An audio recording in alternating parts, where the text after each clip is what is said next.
The history of the development of Marloth Park, a short infosplaining. You will notice that Marloth Park is in the form of a lucky horseshoe. You will also notice another horseshoe when looking at the map. The farms Verdwaal and Grootdraai. In 1952, Piet Maritz, and a few years later his brother Hendrik, obtained the farms Verdwaal and Grootdraai for cattle farming. But corridor and foot-and-mouth disease made it difficult to farm with livestock, and I can imagine the occasional lion or two.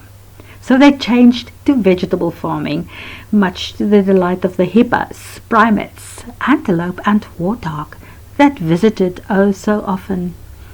Since 1965, they opted for sugarcane as well as citrus and tropical fruit. It was also because of the second bend in the river, the second horseshoe, that the farm Verdwaal got its name. Verdwaal means to get lost. The new owners followed the river instead of going across to find the beacons that indicated the borders of the farm. They walked all day, or so the story goes. They should have asked us, man. We could have used our GPS or cell phones, or even brought along a drone. But they didn't ask, so let them suffer.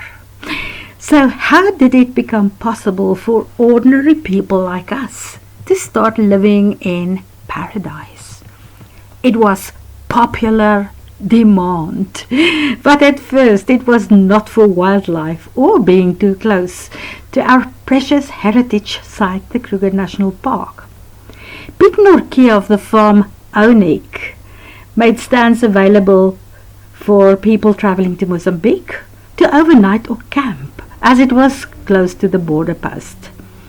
Onik was also the farm that later linked Marloth Park to the N4 from Nelspruit to Komatipoort. But luckily some people had more foresight.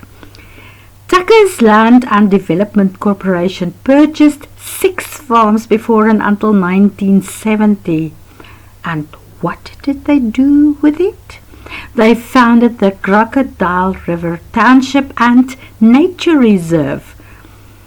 What foresight did they have? We must actually honor Tucker and Company for being the fathers and the founders of this special place.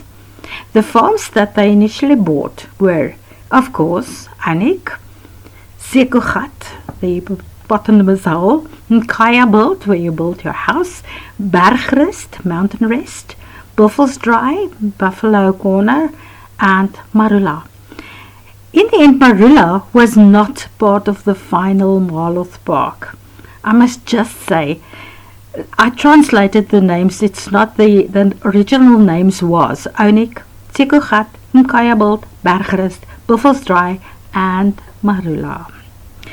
Okay, on 7 December 1977, the Marloth Park Holiday Township consisted of 1,548 hectares were proclaimed.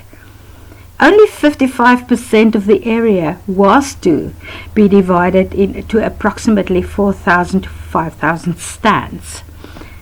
On the liquidation of Tucker Company, Bester's Homes got sort of involved in the marketing of Marloth Park, and that was in 1988.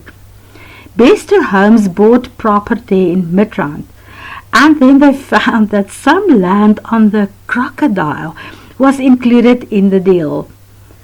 They did not take it seriously at that time. A stands was somewhere given away to people who purchased their stands in the Willows or Wilgers in Pretoria. Really, guys, what person in his right mind would even consider buying land in such a remote, wild and undeveloped place? They asked. Okay, Nelspruit was developed in 1992. The size of Marloth Park, the township itself, is 1,548 hectares. Nelspruit Park is 1,500 hectares. The roads you can travel is about 96 kilometers. 11 kilometers of the tarred road that runs through Olifant is a throughway. It's National Road.